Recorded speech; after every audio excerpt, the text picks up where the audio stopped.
The room is silent. The only sound is the rhythmic beeping of machines, awaiting game. The patient has been in a deep coma for weeks. The brain scans show minimal activity, fading away. The family has already said their goodbyes. They are waiting for the end.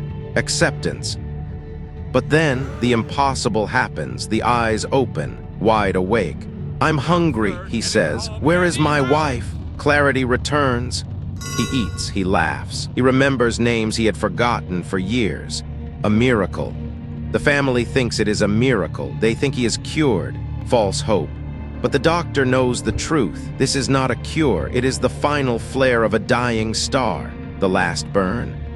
Today we confront the most beautiful and cruel lie of the human body. Medical professionals call it terminal lucidity. Hospice nurses call it the rally. Part 1, the impossible awakening. Imagine a brain ravaged by Alzheimer's. Neurons are destroyed, memories are erased. Physically, the neural pathways for speech and memory are gone, dead. Yet, in the hours before death, these patients suddenly regain full clarity. A reboot. How can a broken machine fix itself for one last performance? It defies medical logic. The phenomenon was first documented by Hippocrates over 2,500 years ago, ancient wisdom. He described it as the soul gathering its strength before departing the body. In the 19th century, they called it lightning before death, a flash of light. But modern science is just beginning to understand the biology behind this mystery. Part 2, the biological storm. To understand the surge, we must understand what happens when the body decides to die, the shutdown. We are not talking about sudden death. We are talking about the active dying phase.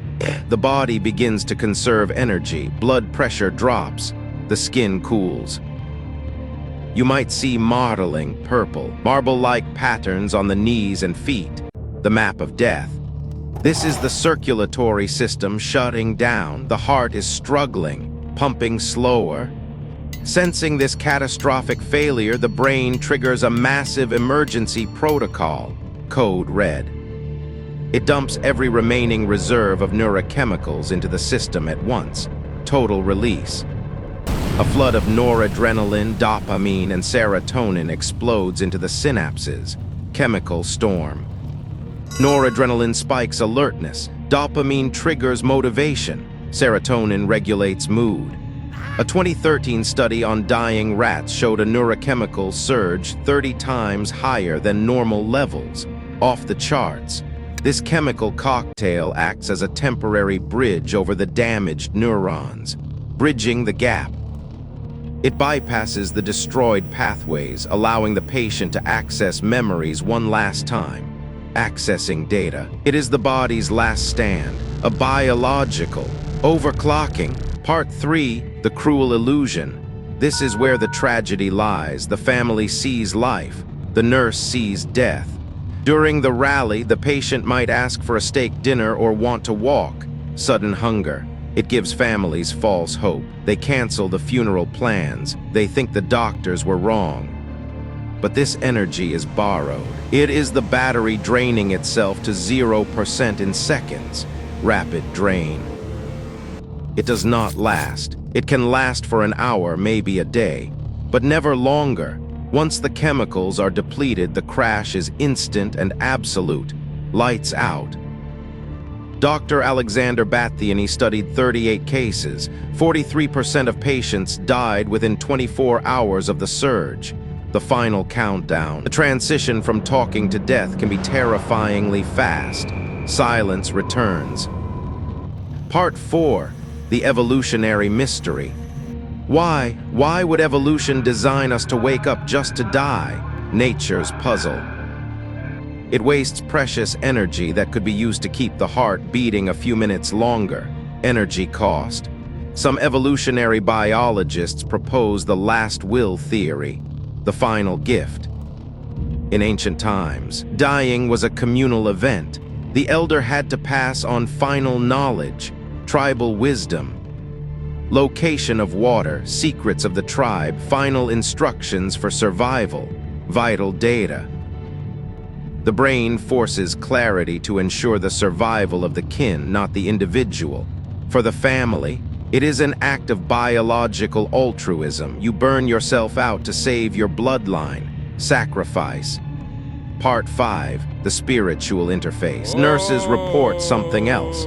Something science struggles to explain. The unseen. During the rally, patients often stare at a specific corner of the room. Fixed gaze.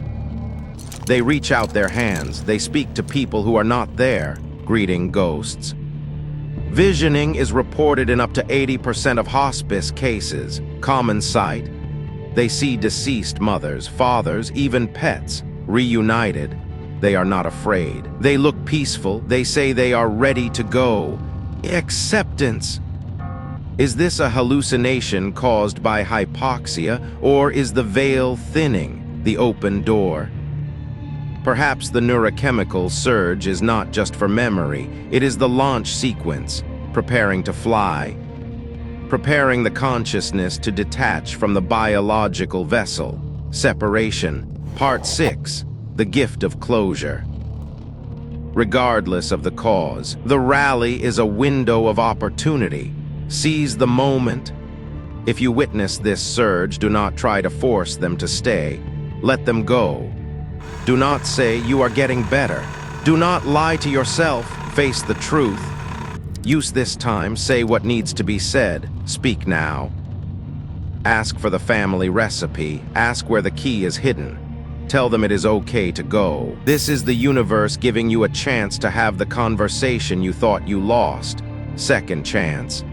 Because when the window closes, it closes forever. Final lock. Part 7. The final breath. After the surge, the patient will slip into a deep sleep. The coma of death. Deep sleep. Breathing changes. You will hear the death rattle. The sound.